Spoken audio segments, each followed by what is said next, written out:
अपर police महानिदेशक शनिवार सुबह 9 बजे से 4 बजे तक प्रेस वार्ता का आयोजन प्रेस वार्ता के दौरान पुलिस महानिदेशक ने पत्रकारों से पूछा कि जमात पुलिस किया गया किस प्रकार कार्य कर रही है। 400 से अधिक मरीजों का फ्री चेकअप किया गया और दवाई विचार जिससे पुलिस महा कैंप के आयोजक भ्रष्ट अफसर तथा कानूनी कार्रवाई करने का आश्वासन देते हुए डायरेक्टर महानिदेशक बताया दवाई देने के साथ कोई ऐसा दिमागी पुलिस बच्चे दिखाई देता है तो आप हमें ट्रेजरी के विभाग जांच कर दोषी पाए जाने पर विश्वसनीय कार्रवाई की जाएगी। इस कैंप के उद्घाटन में doctor Narendra Kumar divisional Ayurveda and Unani officer DAUO doctor शरीककी CMO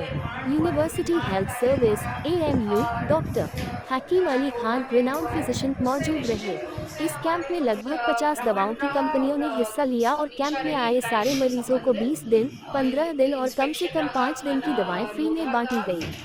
chief guest prof Javed Akhtar ex registrar AMU dean FO business administration guest of honour Amit Kumar Bhatt ADM। Camp के समापन समारोह में doctor Abdul Bari dental surgeon doctor Misbahuddin Azhar scientist RRI UM doctor Shujauddin divisional secretary NIMA भी मौजूद रहे।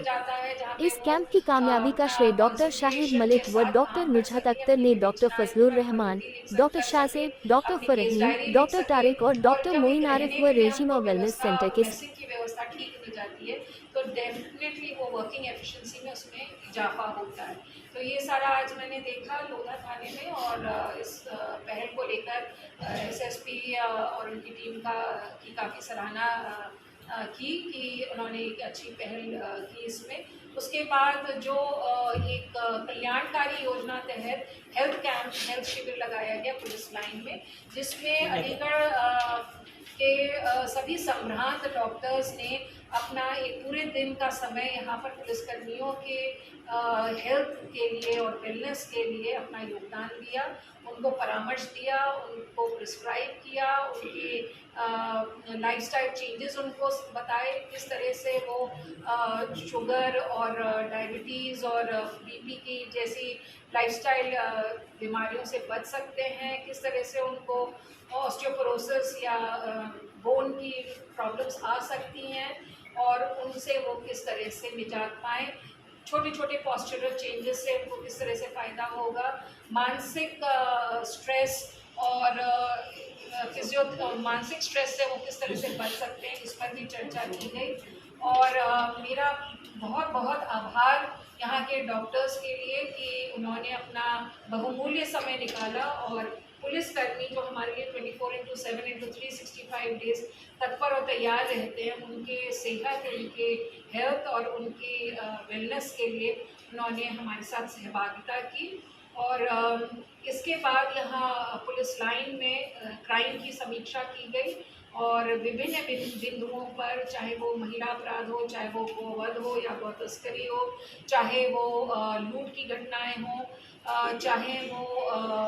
गृह भेदन की घटनाएं हों, वाहन चोरी की घटनाएं हों, इन सभी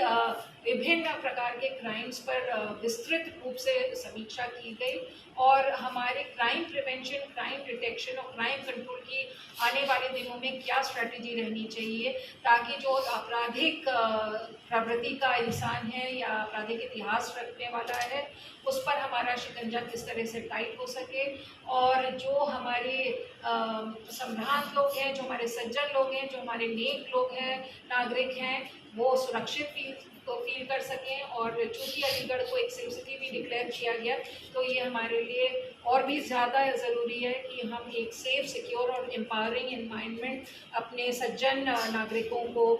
दें यहाँ पर, जिसके लिए हम अपनी तरफ से अपनी पूरी तैयारी करना चाहते हैं। और जो हमारे तीज त्यौहार आने वाले दिनों में आ रहे हैं उन पर, जैसे आज गणेश चतुर्थी का कार्यक्रम शुरू हो गया है, फिर आगे 12 वफ़ात का है और भी गणेश विसर्जन का होगा, तो इसमें हमारी क्या व्यवस्थाएं उन पर भी समीक्षा की गई और उसमें जो भी एहतियात हमको बरते जाने हैं, जो पीस कमेटी की बैठकें करनी है, उन सभी पर चर्चा की गई। और कन्वेंशनल प्लस मॉडर्न पुलिसिंग का एक मिक्स है जो हम अपनाना चाहते हैं। इसी स्ट्रैटेजी के तहत मेरी ग्राम प्रहरियों के साथ भी मुलाकात हुई थाना डोडा में और उनको भी इस संबंध में निर्देश दिए गए। बीट कांस्टेबल्स के साथ भी चर्चा की गई, महिला बीट कांस्टेबल्स के साथ भी चर्चा की गई। कुल मिलाकर यहाँ पर कुछ अच्छे प्रयास किए गए हैं और जिनकी मैं सराहना करना चाहूँगी एसएसपी एंड टीम द्वारा। और आने वाले दिनों में डीआईजी, एसएसपी और हम सभी ने एक किस तरह से हम आगे अपनी क्राइम प्रिवेंशन स्ट्रैटेजी को बढ़ाएं, इस पर हमने चर्चा की। मैडम, साइबर अपराध लगातार साइबर अपराध जो बढ़ रहा है उसको देखते हुए किस तरीके से दिशा निर्देश दिए गए? जी, आगरा जोन में कुछ क्षेत्र हैं इस तरह के जहाँ पर साइबर क्राइम है, और ना केवल आगरा जोन में, ये तो अब ये ऑलमोस्ट एक यूनिवर्सल फिनोमेना होता जा रहा है, क्योंकि जहाँ टेक्नोलॉजी आएगी वहाँ पर उससे संबंधित क्राइम भी आने के, उस तरह के उस मोडस के क्राइम भी आने की पूरी संभावना रहती है। इस संबंध में हम कैपेसिटी बिल्डिंग, जो हमारा विवेचक है उसकी कैपेसिटी बिल्डिंग करने का पूरा प्रयास कर रहे हैं, ताकि वो इस तरह के अपराधों की नंबर 1 विवेचना कर सके अच्छे से, और विवेचना करके जब हम इन अपराधियों की धरपकड़ कर पाएंगे तो निश्चित रूप से इन अपराधों में कमी आएगी। पर यस, ये चैलेंज है और इस पर हमने संज्ञान पूरा किया है और इसके लिए हम पूरी तरह से प्रयास कर रहे हैं। महिला आरक्षण विधेयक पेश हो रहा है, आप खुद महिला हैं, जी। क्या नजरिया रखती हैं, होना चाहिए महिला आरक्षण? जी देखिए, ये इस बिंदु पर मैं कोई चर्चा नहीं करना चाहूँगी, टिप्पणी नहीं करना चाहूँगी, पर एक तरीके से हमारी महिलाएं आगे आ रही है तो ये अच्छी बात है और उनको ज़रूर प्रोत्साहित करना चाहिए, क्योंकि ये हमारे देश की आधा अंग महिलाओं से है। They will contribute to the economy of the country and definitely महिलाओं के आने से और आगे आने से, प्रोत्साहित होने से देश का काम और बेहतरी होगा और देश की जो रेपुटेशन है, देश की जो छवि है, उसमें चार चांद जरूर। मैडम, कोतवाल क्षेत्र के अंदर 14 तारीख को 14